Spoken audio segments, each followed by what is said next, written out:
Muito bem, pessoal, vamos determinar a área do losango abaixo. A área de um losango vai ser dado por diagonal maior vezes a diagonal menor, tudo isso dividido por 2. Essa é a fórmula da área do nosso losango. Bom, o que a gente tem aqui é a diagonal maior. Repara, essa tem medida 24. Então a gente precisa determinar a diagonal menor, que é esse segmento que eu estou traçando aqui, ó. Ok? Bom, como que a gente vai fazer isso? Reparem, o losango é um quadrilátero que tem todos os lados congruentes, eles têm a mesma medida. Então, esse lado é igual a esse lado, que é igual a esse lado, que é igual a esse lado. O que a gente fez aqui? Ó? Se a gente pegar essa diagonal maior, ela divide o losango em dois triângulos, que por sua vez são triângulos isósceles, têm os dois lados congruentes. E aí o que vai acontecer? Esse segmento aqui, ó, que saiu desse vértice até a base do nosso triângulo, vai formar um ângulo de 90 graus, porque isso é a altura desse triângulo.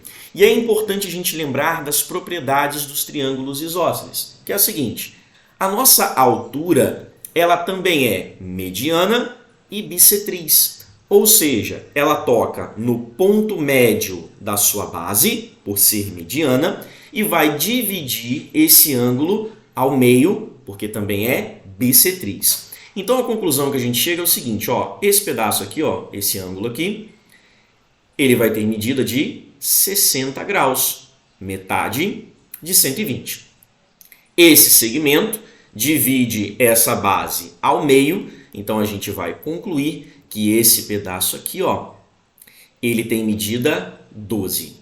Legal? Então a gente tem aqui, ó, esse triângulo retângulo com um ângulo aqui, ó. Então a gente vai utilizar as relações trigonométricas no triângulo retângulo. Reparem, eu tenho um segmento oposto a esse ângulo de 60 graus e eu quero determinar esse segmento aqui, ó. Tá vendo? Que eu vou chamar de H, por exemplo, tá? Como se fosse a altura do nosso triângulo isósceles. Eu quero determinar essa altura. Porque reparem, se eu determinar essa altura, ela vai ter a mesma medida que essa aqui. Os dois triângulos têm os mesmos valores, né? Então aqui, ó, também vai ser H. Achando esse valor, é só dobrar e aí a gente tem a diagonal menor e aí é só jogar na nossa fórmula e fechar a questão. Então vamos lá. Qual a relação trigonométrica que a gente vai usar? Essa deve ser sempre a nossa pergunta, né? Então vamos lá. Temos de frente ao ângulo um valor, ou seja, oposto a esse ângulo, e eu quero esse segmento aqui, ó, que está junto com esse ângulo. Então a gente chama esse segmento aqui, ó, de cateto adjacente. Temos cateto oposto, cateto adjacente. Quando isso acontece, nós utilizamos a tangente daquele ângulo. Então a gente vai fazer o seguinte, ó, tangente de 60 graus vai ser igual ao cateto oposto, medida 12, dividido pelo cateto adjacente, que é o que a gente chamou de H. A tangente de 60 graus é igual a raiz de 3. Então vamos colocar aqui, ó, raiz de 3 é igual a 12 sobre H. Vamos multiplicar cruzado, então a gente vai ficar aqui, ó, com H vezes a raiz de 3 igual a 12.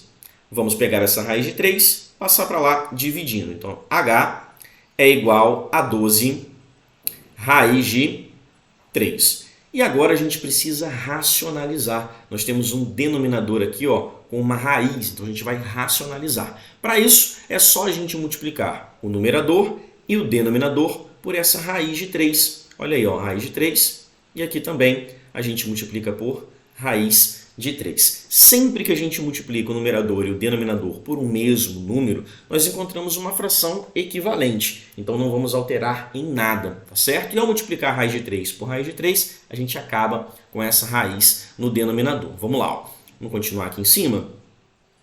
O que vai acontecer aqui? Ó? A gente vai ficar com 12 vezes raiz de 3, que vai dar 12 raiz de 3.